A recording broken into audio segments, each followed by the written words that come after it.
Assalamualaikum warahmatullahi wabarakatuh. Perkenalkan, nama saya Fikri Muhammad Zaki, mahasiswa dari Institut Islami.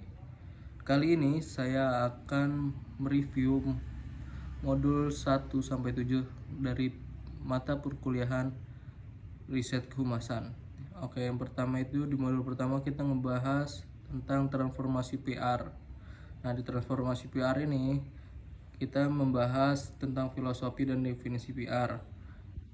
Nah, di sini definisi dari PR menurut International Public Relations Association atau disebut IPRA itu PR merupakan fungsi manajemen dari sikap yang direncanakan dan dijalankan secara berkesinambungan oleh organisasi-organisasi dengan cara menilai opini publik. Yang kedua itu ada Institute of Public Relations atau disebut IPR. PR adalah keseluruhan upaya yang dilakukan secara terencana dan berkesinambungan dalam rangka menciptakan dan memelihara niat baik. Nah, serta saling pengertian antara suatu organisasi dan segenap khalayak. Nah, yang kedua juga kita ngebahas tentang AI. AI ini yang kita tahu adalah kemampuan dari mesin dengan menggunakan algoritma untuk belajar dari data dan menggunakan apa yang telah dipelajarinya untuk mengambil keputusan seperti yang dilakukan oleh manusia. Nah, implementasi AI itu juga bisa kita lihat di keseharian kita sendiri. Yang pertama itu AI dalam kesehatan, yang kedua itu AI dalam bahasa, AI dalam bisnis maksudnya.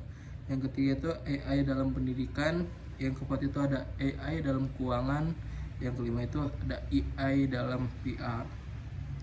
Next ke bab kedua.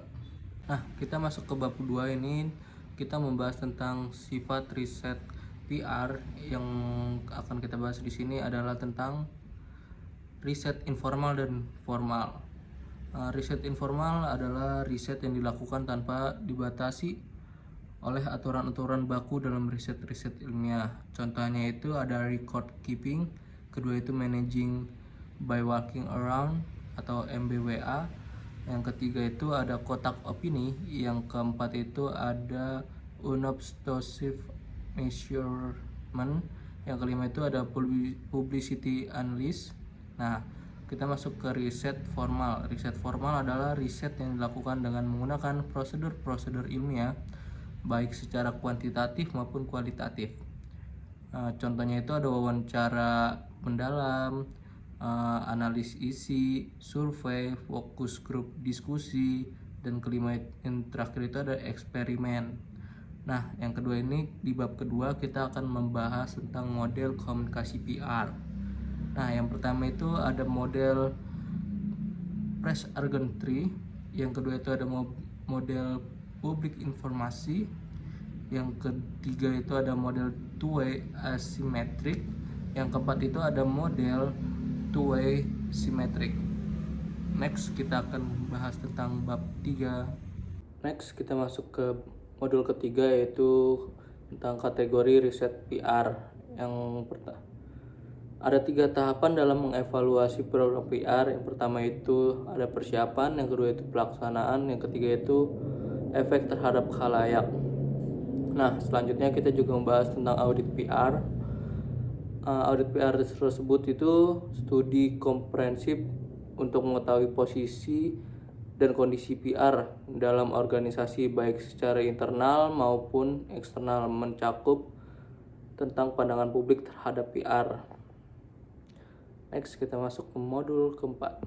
Nah, di modul keempat ini kita membahas tujuan dari audit humas. Yang pertama itu menentukan lokasi informasinya, yang kedua itu menilai kualitas informasi, yang ketiga itu mengukur kualitas hubungan komunikasi, yang keempat itu mengenali jaringan untuk desas-desus, yang kelima itu mengenali sumber-sumber penyaring informasi, yang keenam itu menggambarkan pola komunikasi. Next kita bakal masuk ke modul kelima. Nah, di modul kelima ini kita masuk ke analisis jaringan komunikasi. Apa sih itu analisis jaringan komunikasi?